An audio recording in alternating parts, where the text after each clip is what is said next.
चलिए अब रुक करेंगे झारखंड की खबरों का। झारखंड के सरकारी स्कूलों में मध्याह्न भोजन बनाने वाली रसोइयों को अब साल में 10 के बदले 12 महीने का मानदेय मिलेगा।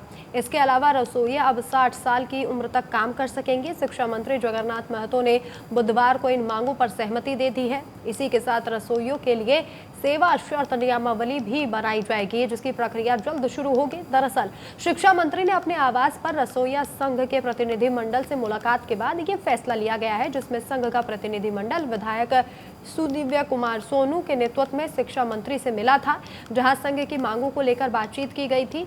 इसी के साथ ही शिक्षा मंत्री ने आवास में मिडिल स्कूलों में 9000 हेडमास्टर की भर्ती के साथ सभी पारा शिक्षकों को ईपीएफ का लाभ देने के प्रस्ताव पर सहमति दी है। शिक्षा मंत्री ने 2 बड़े प्रस्तावों में सहमति दे दी है। सरकार किया कि 2000 रुपया काम कर रहा है, 12 महीना काम के जगह 10 महीना पेमेंट करता है, और उसमें भारत सरकार का 600 1400 हम लोग दी। इस पर हम लोग गंभीरता से लिए हैं।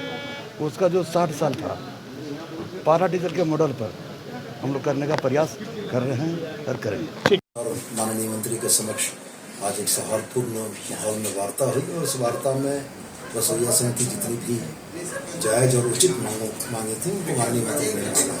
सवाल सिर्फ एक मानदेय की घोषणा का रह गया।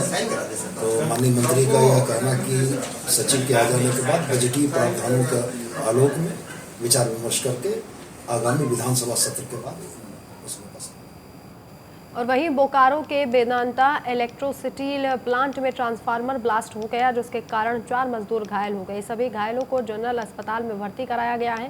वहीं एक मजदूर की हालत गंभीर बनी हुई है। हादसे को लेकर कंपनी के सेफ्टी ऑफिसर ने बताया कि घटना की जानकारी मिलने के बाद वे अस्पताल पहुंचे और सभी घायलों का बेहतर इलाज कराने की व्यवस्था की जा रही है। इसके साथ ही उन्होंने शक्ति से किसी भी तरह का समझौता करने से इनकार कर दिया। ये अभी हमको पता चला कि वेदांता इलेक्ट्रोस्टील कंपनी में जो है वो आपको ऑक्सीजन प्लांट में दुर्घटना घटी है, और ये सूचना पाकर हम अभी अस्पताल में आए तो पता चला कि 4 आदमी घायल है। उसमें एक आदमी काफ़ी अति गंभीर है, और हमने फिजिकली जाके वहाँ लोगों को देखा है। हमें ऐसा लगता है कि इलेक्ट्रोस्टील कंपनी जो है सुरक्षा और सेफ्टी पर ध्यान नहीं दे करके लापरवाही के कारण से कारखाना चल रहा है। उसी कारण से बराबर दुर्घटना वहां पर घट रही है, लोगों का जान जा रहा है। इसमें जिला प्रशासन सरकार को जो है संज्ञान में लेकर कड़ी कार्रवाई करनी चाहिए कि आने वाले दिन में इस तरह का दुर्घटना ना हो। वहाँ पे रेगुलर जो मेंटेनेंस वर्क होता है उसी के तहत जो है कुछ वर्कर कर रहे थे मेंटेनेंस, जैसा कि जो है अधिकारियों के द्वारा बताया गया है, और उसी दौरान ये हादसा हुआ है जिसमें 4 लोग जले हैं, इंजर्ड हुए हैं, जिसमें 3 की स्थिति सामान्य है, उनका उपचार प्राथमिक उपचार हो गया है, और एक की स्थिति थोड़ी जो है क्रिटिकल है। उसके लिए भी जो है एक डॉक्टर का पैनल बनाने के लिए जो है निर्देश दिया गया है, उनकी भी। और वहीं गिरिडीह के मोंगिया स्टील समूह, सुलूजा स्टील और लाल फेरो कंपनी के ठिकानों पर आयकर विभाग की कार्रवाई दूसरे दिन भी जारी है। पिछले कई सालों से मोंगिया स्टील समूह और टीएमटी और कच्चे माल की खरीदारी का रजिस्टर भी नहीं हो पाया है। बड़े पैमाने पर रजिस्टर में हेराफेरी की बात निकलकर सामने आ रही है। दूसरी तरफ सलूजा स्टील में भी आयकर विभाग की कार्रवाई लगातार जारी है।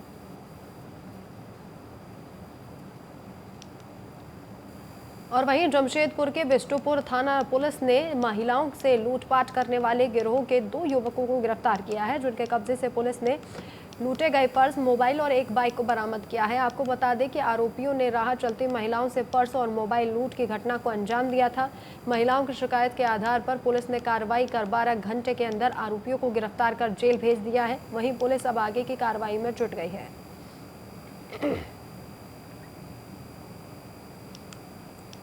राष्ट्रीय खाद्य सुरक्षा मिशन योजना के अंतर्गत तकनीकी अधिकारी ने कोडरमा जिले के किसानों के खेत में लगे सरसों का पौधा का निरीक्षण किया। इस दौरान अधिकारियों ने किसानों को कृषि संबंधित महत्वपूर्ण दिशा निर्देश दिए और सरकार की ओर से चलाई जा रही जन कल्याणकारी योजनाओं के बारे में विस्तार से बताया।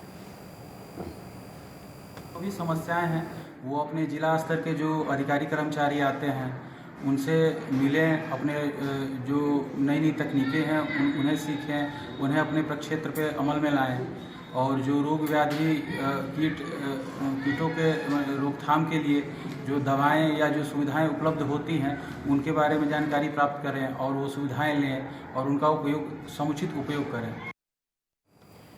चलिए आगे बढ़ते हैं। कोडरमा के ढाव पंचायत के घटवारी टोला में मानसिक रोगियों के जांच और इलाज के लिए शिविर का आयोजन किया गया। शिविर में सैकड़ों की संख्या में मानसिक रोग से पीड़ित बच्चों ने बारी बारी अपने हेल्थ का चेकअप कराया। इस दौरान चिकित्सक डॉक्टर आशुतोष राज ने मानसिक रोग से पीड़ित बच्चों को जरूरी दिशा निर्देश दिए और अच्छे स्वास्थ्य देखभाल को लेकर स्वास्थ्य संबंधित महत्वपूर्ण टिप्स दिए। आज हम लोग ये मानसिक स्वास्थ्य कार्यक्रम ये करा रहे थे जो जिला के तरफ से था, सदर अस्पताल के तरफ से। यहाँ पे हम लोग आकर के इसके लिए अवेयरनेस ये फैला रहे थे, लोगों को जागरूक कर रहे हैं कि अभी जब से कोविड ये हुआ है उसके बाद बहुत ज़्यादा इसके तरफ हम लोग जा रहे हैं। मानसिक स्वास्थ्य अभी बहुत ज़्यादा ज़रूरी हो गया हम लोग के लिए। इसके लिए हमारा जिला अस्पताल जो सदर अस्पताल है उसमें भी अब ये चालू हो गया है DMHP के तहत। तो उसी का कैंप में हम लोग यहाँ आए थे अवेयरनेस के लिए। जिला सदर अस्पताल को संदेश देना चाहते हैं। ये हमारे पंचायत में जो मानसिक स्वास्थ्य पखवाड़ा लगाया गया, इसमें सभी बच्चों का मानसिक रोग के लिए जांच किया गया, जो कि बहुत अच्छी बात है। इससे बहुत आदमी को जागरूक नहीं है कि मानसिक रोग भी होता है आदमी। तो हमारे सदर अस्पताल से जांच करने आए और बहुत अच्छे से जांच किए और मानसिक स्वास्थ्य के लिए जागरूक किए। इसके लिए मैं धन्यवाद देना चाहता हूँ।